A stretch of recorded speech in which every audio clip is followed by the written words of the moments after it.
Buenos días, estimados estudiantes. Voy a comentarles un poquito de lo que hablamos hoy en la clase de Teams. El tema era interpretación de gráficas. Vamos a observar el siguiente gráfico. La cantidad de niños que fueron atendidos por el dentista en su escuela en una semana.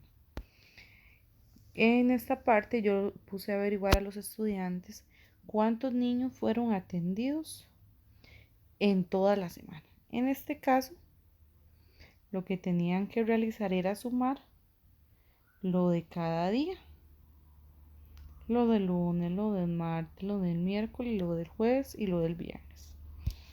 Y en total eran 150 niños. La otra pregunta que realizamos fue cuál fue el día en que el día que se atendieron mayor cantidad de niños. En este caso, al ser un gráfico de barras,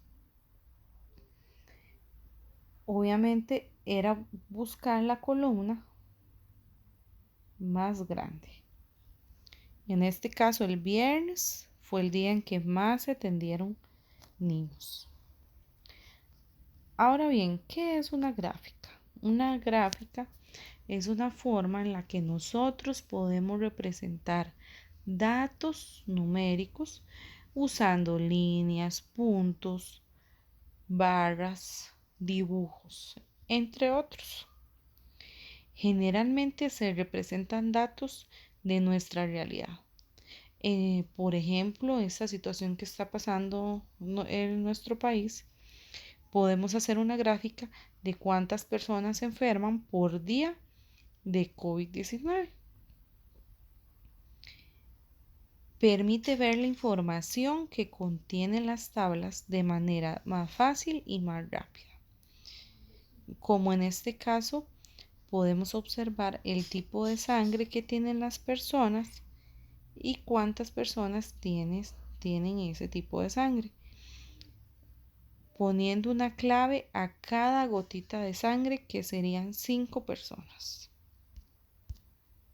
Vamos a ver los tipos de gráficas. Uno de ellos es el gráfico de barras, como podemos observar en la imagen, que este representa números o datos utilizando columnas o barras.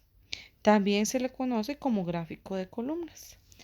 En esta imagen podemos observar algunos elementos de la gráfica de barras: el título del eje horizontal, el eje horizontal, el eje vertical primario y el título del eje vertical primario. La línea de trazado se refiere a todo el espacio donde yo voy a realizar las barras, y el índice de natalidad, que corresponde al título del gráfico, que es muy importante ya que es el tema o el dato que yo voy a presentar.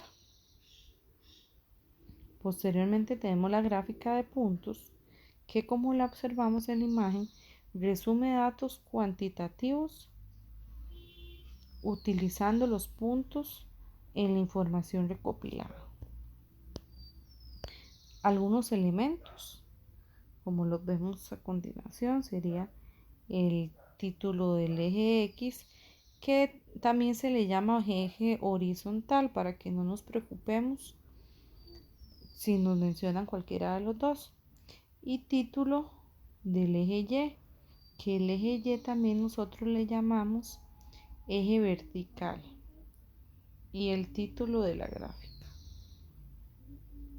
Estos numeritos que están aquí, que vienen del 1 al 8, es la frecuencia,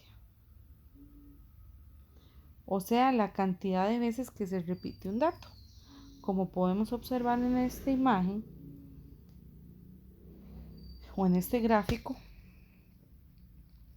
hay 5 niños que tienen solamente una mascota. Entonces, esa es la frecuencia, la cantidad de veces que se repite un dato. La gráfica lineal. La gráfica lineal es muy parecida a la gráfica de puntos, pero únicamente esos puntitos los vamos a unir con una línea.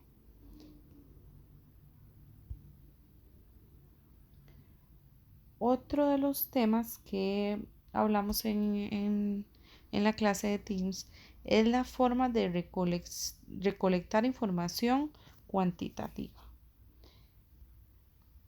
Vamos a leer esta información.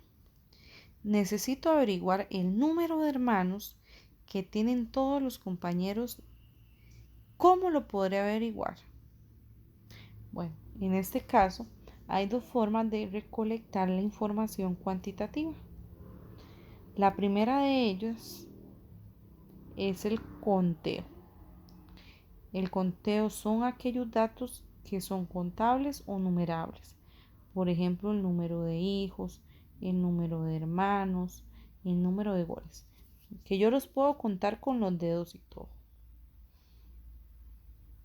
Por ejemplo, que yo quiero averiguar el número de pupitres que hay en el aula del 4º grado o el número de niños que hay en 3er grado. Esos son datos que los puedo realizar mediante el conteo.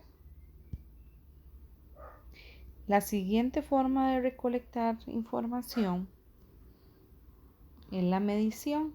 Veamos este ejemplo o veamos esta situación. Necesito averiguar la estatura de todos los niños del 4º grado de la escuela. ¿Cómo recojo esta información? Pues mediante la medición, ya que para averiguar ese dato tengo que utilizar algún instrumento de medición. Por ejemplo, para averiguar la estatura de los niños, yo necesito un metro para poder medirlos. O, por ejemplo, el peso. El peso, yo necesito una báscula o unas romanas para cuando pesan mucho, para averiguar cuántos kilos pesa una persona. O la cantidad de agua llovida, también necesito un instrumento de medición. O la temperatura que tiene un estudiante. Vamos a ver estos ejemplos y vamos a ir identificando. La estatura de mis papás. Ese sería mediante medición, porque yo necesito utilizar el metro para averiguar cuánto mide. Cantidad de agua que llovió ayer. Igualmente sería por medición, porque necesito un instrumento. Número de mascotas que tienen mis compañeros. Yo lo puedo averiguar mediante el conteo. Número de hijos. Igualmente lo puedo utilizar mediante el conteo. Número de hermanos. También puedo utilizar la técnica conteo. Altura de los escritorios de cada estudiante. Este lo puedo averiguar utilizando la medición.